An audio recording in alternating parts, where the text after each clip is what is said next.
Hey guys, it's me, Mr. 250, and welcome to the Chapter 7 Final Thoughts video for Umineko. It has been a long time coming, it really has. I didn't expect it to take this long, and I'm sorry, but I am finally getting down to it, and we should be able to start Umineko again soon. This one does feel like it took forever. Not the wait time, I mean, I know that took a while. But just the story itself, even though I know we were going through it at an accelerated pace, because I was doing like hour-long, or hour-and-a-half-long sections rather than half an hour, it still feels like this one took a while. Because there was so much story and information released here that it's a bit mind-numbing. In this chapter, we got a lot of information about the history of the family, and why Kinzo fell in love with Beatrice, and other strange things he did, that he's a creep, and don't let your children near him. Yeah, not good. We learn that Battler isn't good at picking up others' emotions, and that Shannon holds on to things too much. It seemed like every waking thought that Shannon has was waiting for Battler to come back, and Battler totally forgot about that. In this chapter, Battler ended up being so out there. He went from being main character to like backup main character. Now he's almost not even in the story. Other than Shannon mentioning him, he was almost non-existent throughout the story. And while I have a culprit to blame here, it seems like Yasu might have more to hide, which I'm sure will be revealed to me somewhat either by reading through it or by people in the end eventually if I just can't get it. I was also asked to talk about when Claire and Will were kind of having a battle about where she would bring up these different crimes that occurred in the previous games, and he would say things like illusions to illusions or earth to earth. And someone kind of mentioned that might be important, illusions to illusions being that might be a false thing, or at least compared to what Battler's theory was, that might be false, while earth to earth means that maybe his theory was correct, or at least close, I would imagine. Fake chain locks, fake grandfather, fake state killing, fake cannon possibly. I think if I looked into that further, which, you know, would be a nice thing for me to do. I did look into it somewhat, but I've been so busy recently. I think looking into it further might help me get more clues onto how each of these went down. And specifically, I was asked to look into this one specifically.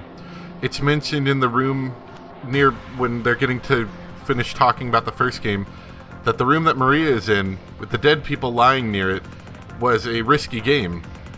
That apparently he could have stepped into the room and saw their faces, which would imply that if he'd seen their faces, he would have seen through the ruse. Maybe they weren't dead, maybe it was different people, or maybe they were disguised. Something like that. And as a final thought about the main game, Will is still super cool. I really like him. There's a lot that happened that I'm sure I'm missing, so feel free to bring it up in the comments. Please forgive me, I've been a bit busy over the past couple weeks, and I did organize this, but I'm trying to kind of catch up to life again.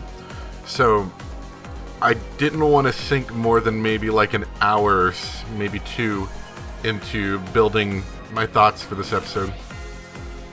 Most of that was related to the main part of Chapter 7, but the tea party in itself was almost a story in itself. It was such a big, massive thing. Even though it did skim heavily, it still pretty much went over an entire game. A very different game than we're used to, but an entire game. And it was long, but I think it went pretty well. And if you could stomach sitting down for one sitting, as I guess we all did if you were there live, it's a long one, but it is nice to have done all at once. So as much as I was annoyed by it, I'm somewhat glad I did it. I don't know if I'd do it again, but I'm somewhat glad I did it in one sitting. The result of actually what happened once the family members found the gold was less than a surprise, I guess. With our previous knowledge of these family members and how kind of cutthroat they were and how much they really disliked each other, it just felt like this wasn't going to end well. the tension was delicious. However, I didn't really think the victors in this case were going to be Kyrie and Rudolph. Not so much that they couldn't have done it, but they always seem a little calm and collected. A little too calm, it may be. And someone mentioned that my annoyance with the surviving adults killing the kids was unfounded. Because I complained, if you remember, that why would they go and kill all the kids, you know? The kids can't call out to anybody. What are they going to do? Leave the island? They can't leave the island. But the thing is that Kyrie and Rudolph don't really know the phone lines are going to be cut the next day. And they don't really know that it's going to be impassable the next day so that they couldn't get out in, I don't know, some kind of rubber dinghy. So it's in their best interest to nip these problems before they become problems. Or kids, as some people says. And for my last two random thoughts, this game will not have a happy ending.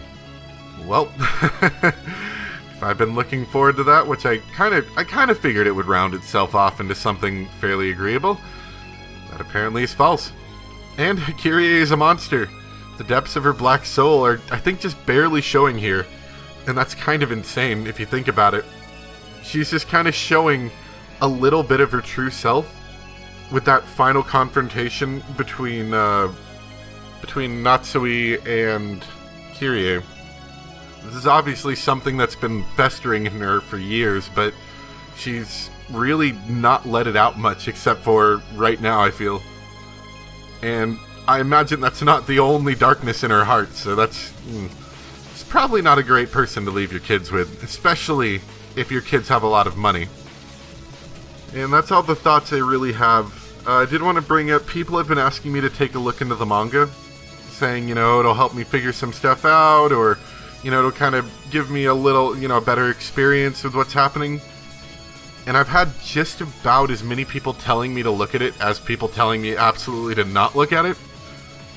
And I think I'm going to side with the people saying not to look at it. I'd really like to get the full experience of the entire game, minus anything else, you know, any manga or anything else. So I'm going to put off looking at the manga for now and any real things connected to it. I didn't mind those little in-between stories that I've looked at previously, like the White Day and stuff like that. I like those because they weren't really story relevant. I thought they were funny. But I'd really not rather get any other kind of experience to go with it, because I'm kind of enjoying having the game-only experience for right now. And I will check out the manga later. It's not that I won't. I'd like to have this experience as it is. Sorry to disappoint. Anyway, I should be able, like I said, to start doing Umineko again, so we will be starting Chapter 8 soon. Thank you for your patience. I know it's been a long month.